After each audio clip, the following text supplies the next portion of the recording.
Salutations, soyez chaleureusement accueillis dans un nouvel enregistrement de notre chaîne. Dans cet espace, nous partageons des récits d'individus ayant vécu des épisodes d'expériences de mort imminente. Dans cet épisode, nous allons explorer le récit de Barbara Jean Lindsay. Elle raconte avoir succombé et avoir été témoin du grand rosée imminent qui se déroulera sur notre planète. Si vous n'êtes pas encore abonné à notre chaîne, nous vous invitons à vous inscrire dès maintenant. N'oubliez pas d'activer les notifications pour être au courant de chaque nouvelle vidéo.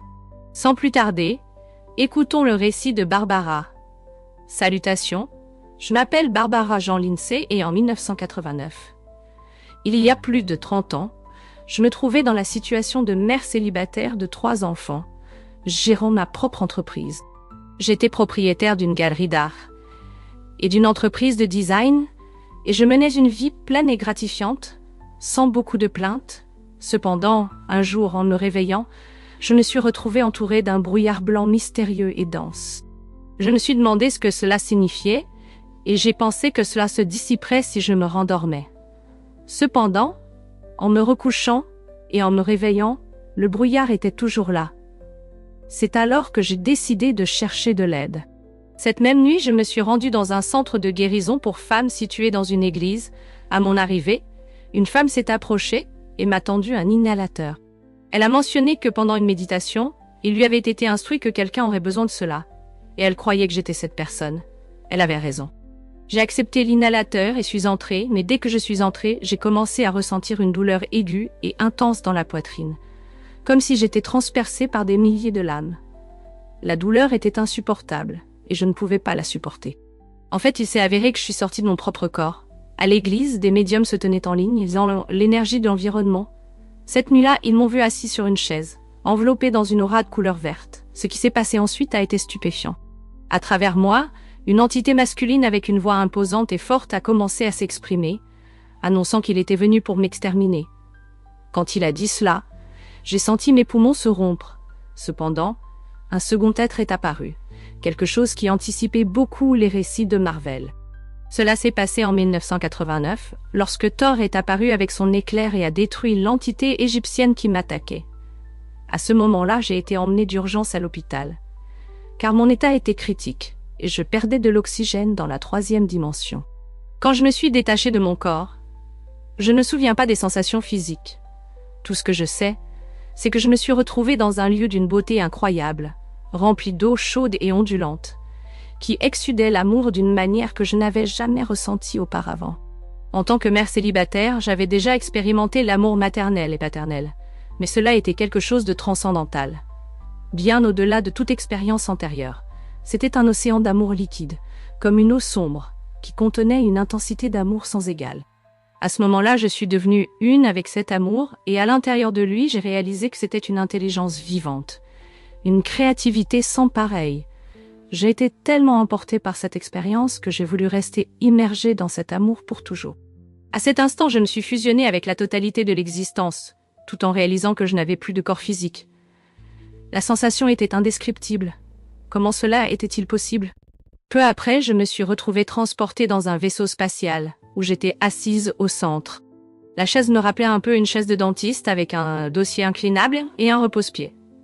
C'était déroutant. Et je me demandais pourquoi j'étais là. C'était comme si je n'étais plus à Sacramento. Mais en même temps, c'était fascinant. À ma gauche, une entité s'est approchée de moi. Elle mesurait environ 2,5 mètres, avait de larges épaules et portait une grande cape blanche à capuche. Je n'ai jamais pu voir son visage, mais il communiquait avec moi télépathiquement, disant qu'il était le gardien. Ainsi, j'ai commencé à l'appeler le gardien, et c'était exactement ce qu'il représentait. Il m'a informé que sa fonction était de servir d'intermédiaire entre moi et d'autres êtres que j'étais sur le point de rencontrer. J'ai accepté et lui aussi. Puis d'un geste de sa main vers la droite, à l'arrière du vaisseau, une immense fenêtre en verre est apparue. Derrière cette fenêtre, au miroir, ou quoi que ce soit, il y avait de 7 à 10 êtres, de différentes tailles et formes, mais tous avaient en commun des cordes blanches et une présence imposante. D'une certaine manière, j'ai senti que Dieu les avait placés là parce qu'ils étaient spéciaux, et je n'ai pas pu m'empêcher de plaisanter à ce sujet. Cette expérience m'a profondément marquée. Et ils ont commencé une communication télépathique entre eux, parvenant à un consensus.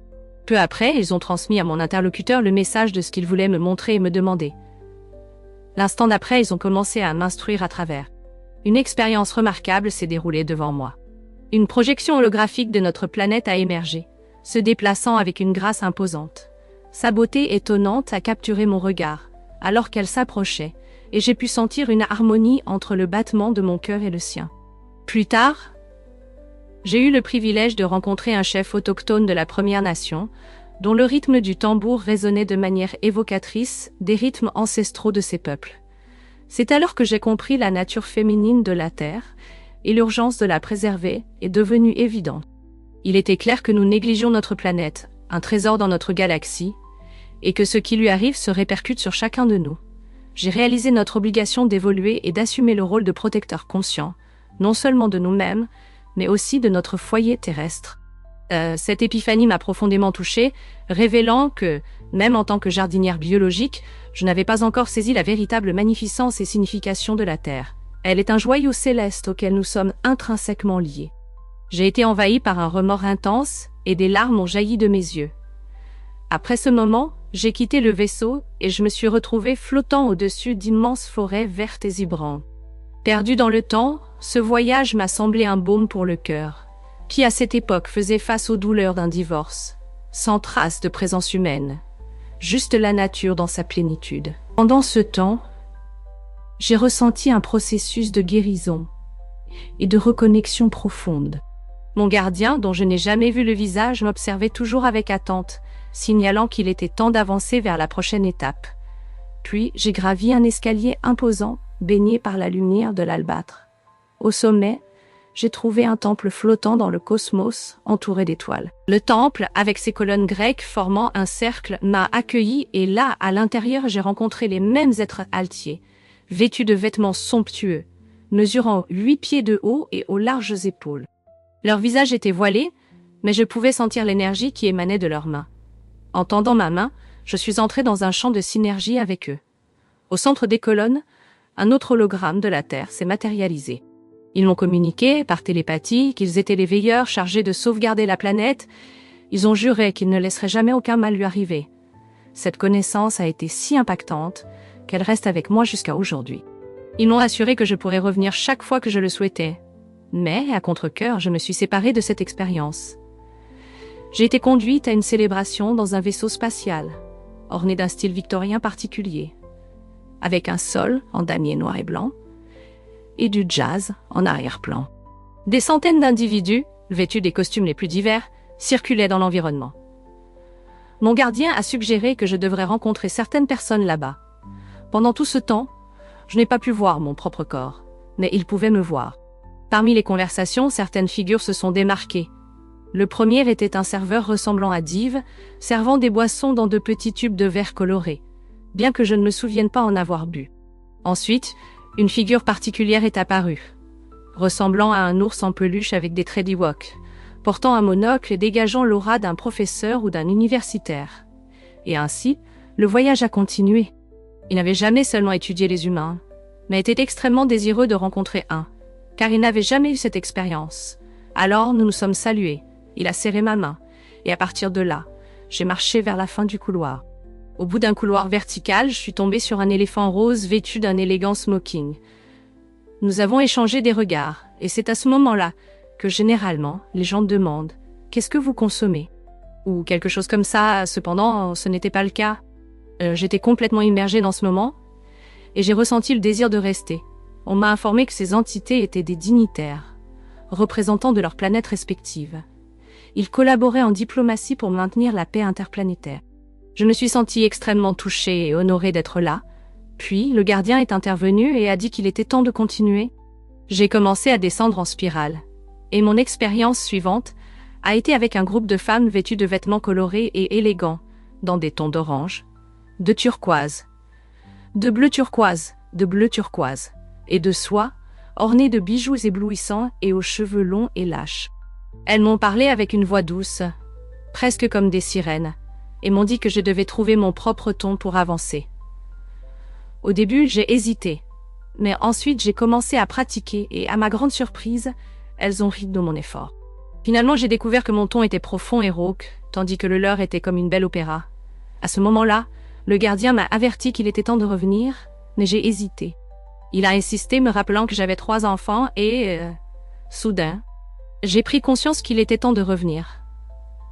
Peu après, je me suis retrouvée flottant au-dessus d'une pièce, observant mon amie Cindy en méditation. En apercevant le lit d'hôpital, j'ai remarqué ma présence là-bas, bien que je ne m'identifie pas immédiatement. Sans m'alarmer, j'ai raisonné. Ah, c'est moi là-bas. Je me suis réconciliée avec mon apparence physique, bien que je me sois trouvée un peu plus ronde que je ne l'aurais souhaité. Reconnaissant que j'aurais besoin d'aide pour réintégrer mon corps, j'ai demandé de l'aide à mon protecteur. J'ai été gratifiée du don de la lumière blanche, ce qui m'a pris par surprise. Au début, je me suis sentie légèrement frustrée, mais il a expliqué que la compréhension viendrait avec le temps. En étant attirée de retour dans mon corps, il m'a retenue momentanément pour me confier une mission. J'ai été convoquée à être une messagère. Et j'ai accepté avec empressement. En me séparant de cette vision, je n'ai plus vu mon corps physique.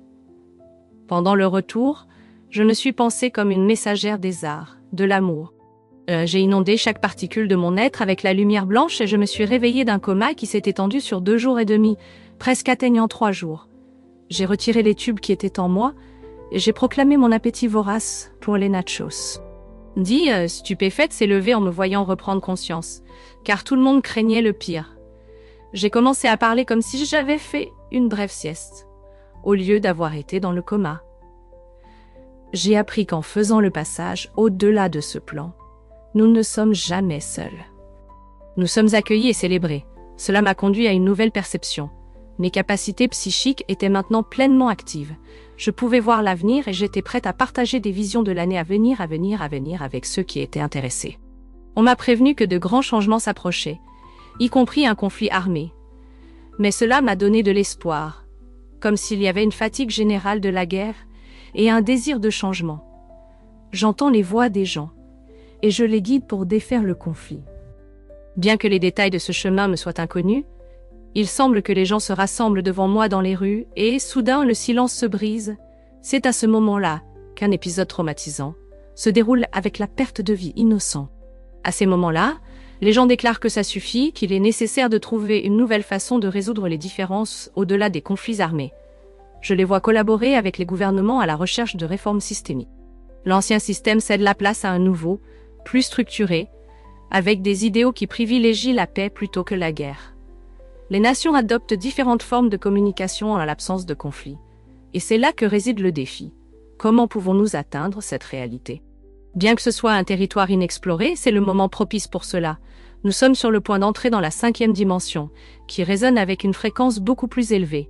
Cela implique que chacun de nous doit assumer une plus grande responsabilité, sans déléguer cette tâche à d'autres. Il est essentiel que tous se mobilisent et agissent. Ce processus se déroulera sur une période d'1 mois à 3 ans, avec une attention particulière pour la première année, 2024, qui promet d'être marquante.